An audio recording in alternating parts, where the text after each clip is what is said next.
සිත්මානෙ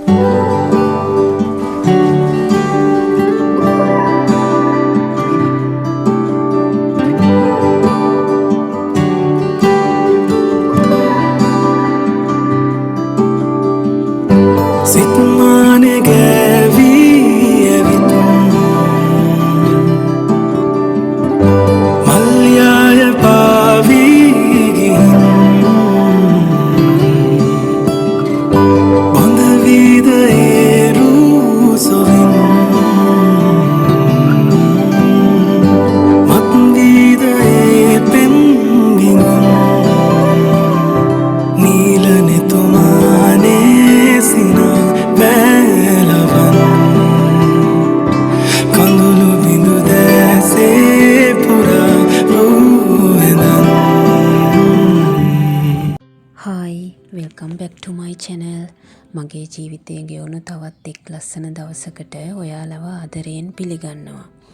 මට හදිසියෙම ආපු cake order එක වැඩ කරන ගමන් ඉන්නකොට මට හිතුණා ඔයාලත් එක්ක මේ කේක් එක මම ඩිසයින් කරන විදිහ ෂෙයා කරගන්නවා කියලා.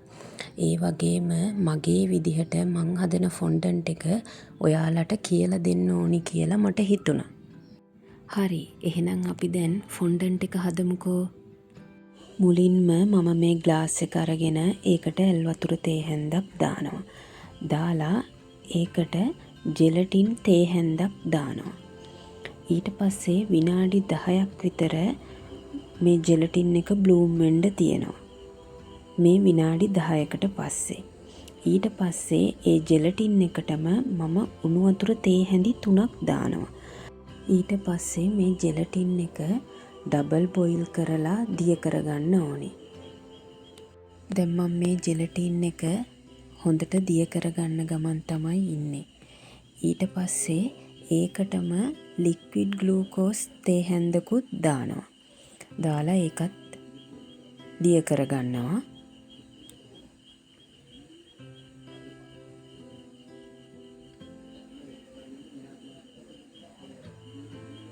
මේ තියෙන්නේ රෝස් එසන්ස් එක. ඒකෙනුත් බිංදු 3-4ක් දාලා ඊට පස්සේ ඇස්ට්‍රා මෙන්න මේ වගේ චූටි ප්‍රමාණිකුත් ඒකටම දාලා හොඳට දිය කරගන්නවා.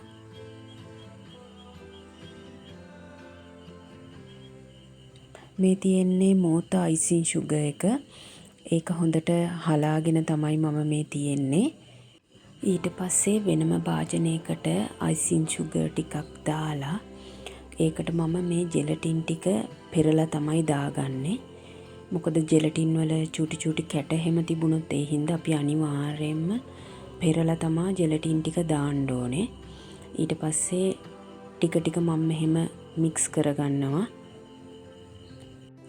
අයිසින් සුගර් ටික ටික දාගන්න ගමන් තමයි අපි මේ ඩෝ එක හදාගන්න ඕනේ. අයිසින් සුගර් එකත් හලලම තමයි ගන්න ඕනේ. මොකද ඒවැ කැට තිබුණොත් එහෙම ඩෝ එක හදනකොට ඒක හරියන්නේ නැහැ. ඒ හින්දා තමයි අපි ඒකත් හලලම ගන්නෙ. දැන් මම මේ විදිහට ටික ටික දාගන්න ගමන් ඒ ඩෝ එක හදා ගන්නවා. ටික වෙලාවකට පස්සේ මම ඒක හැන්දෙන් මික්ස් කරන එක නතර කරනවා.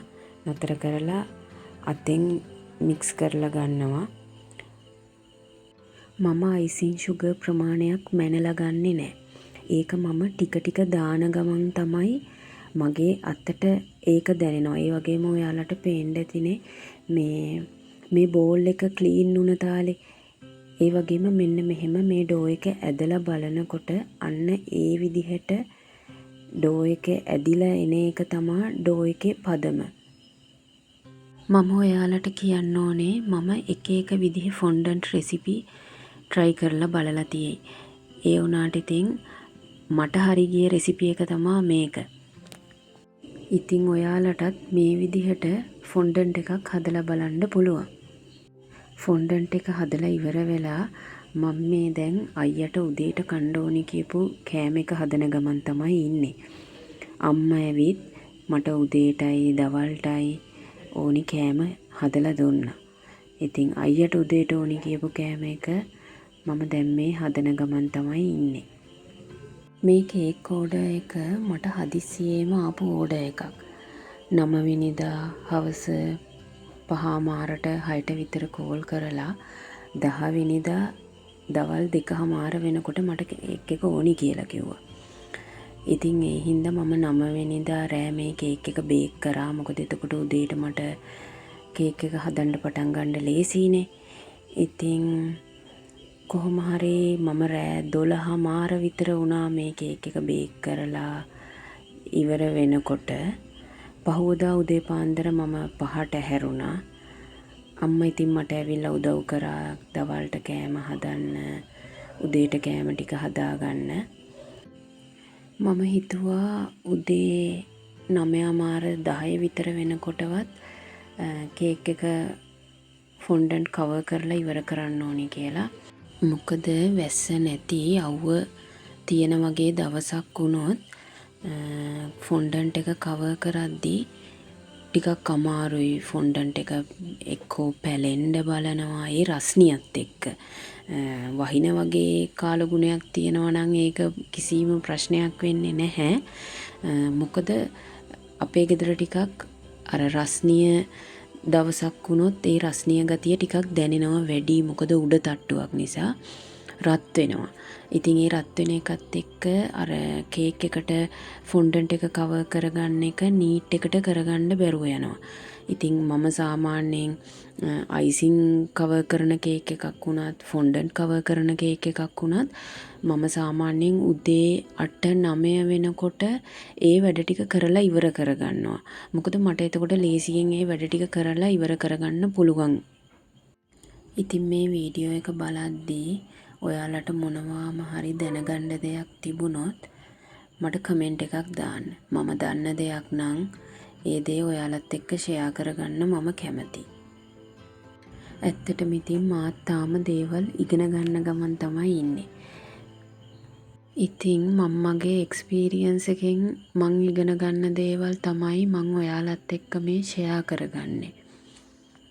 මං ෆොන්ඩන්ට් එකක් හදන්න ක්ලාස් එකකට ගිහින් එහෙම ඉගෙනගෙන නෙමේ මම මේක කරන්නේ. ඉතින් මං රෙසිපි බලලා මට හරියන විදිහට කේක් එකක් කවර් කරාම ප්‍රශ්නයක් උනේ නැති රෙසිපි එක තමයි මම මේ ඔයාලට එක්ක ෂෙයා කරගත්තේ.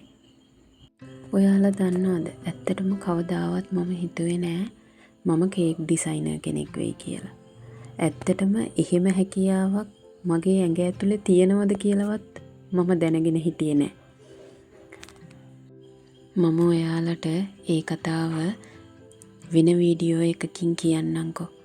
දැන් බලන්නකෝ මම මේ කේක් එක හදන විදිහ. බලන්නකෝ.